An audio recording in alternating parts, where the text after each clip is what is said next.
Deputeti i Frontit Evropian Zjadin Sela sot në konferencë për shtyp tha se opozita nuk do ta përkrah ligjin për përfaqësim të drejtë dhe adekuat, i cili dje u miratua nga qeveria. Sela tha se qeveria nuk është transparente dhe se ligji nuk mund të gjendet askund. Ai gjithashtu i ftoi përfaqësuesit shqiptar në qeveri që të mos jenë vetëm dekor dhe t'i japin legjitimitet këtij ligji.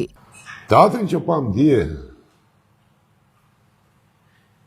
shpallin me pompozitet që u miratua ligji, e në ndërkohë që ligji s'është askund. Kërkush nuk e ka një kopje të ligjit. Bëhen iniciativa dhe dërgohen në Komisionin e Venedikut një ligj, dhe për këtë nuk janë të informuar as fjetarët, nuk e gjen dot në faqen e qeverisë, se kush na qenë ka ky ligj, nuk e gjen dot të shpallur askund. E natyrisht që kjo lloj qasje është vetëm mungesë transparence dhe nuk është në të mirë të qytetarit, dhe qytetarët nuk duhet ta lejojnë asesi këto lloj qasje.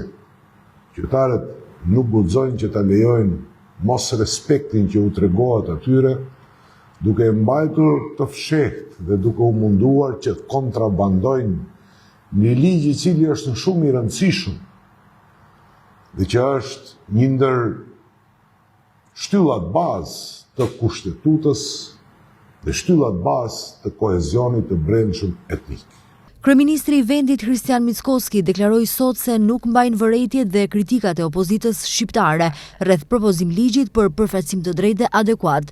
Sipas tij, pikërisht opozita shqiptare për më shumë se 20 vjet kishte mundësi që të zgjidhte çështjen e përfaqësimit, por se një gjë të tillë nuk e bëri. Për fat të keq, opozita shqiptare kishte mundësi për më shumë se 20 vjet që të siguronte ligj që do të siguronte përfaqësim të drejtë, por atë nuk e bëri.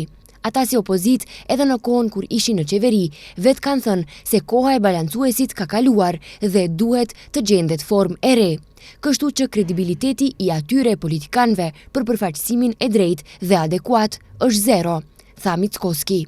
Ne po shkojmë hap pas hapi dhe dëshirojmë që gjithçka të jetë ashtu siç duhet dhe të mos politizohet, tha Mickoski.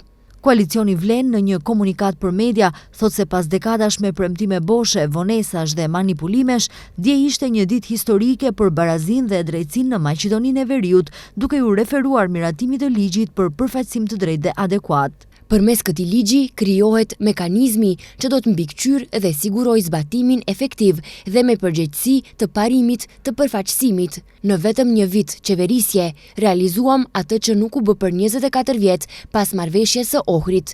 Kemi krijuar bazën e fortë për të avancuar përfaqësimin në rrugën e duhur, një rrugë drejt barazisë, dinjitetit dhe drejtësisë për të gjitha komunitetet.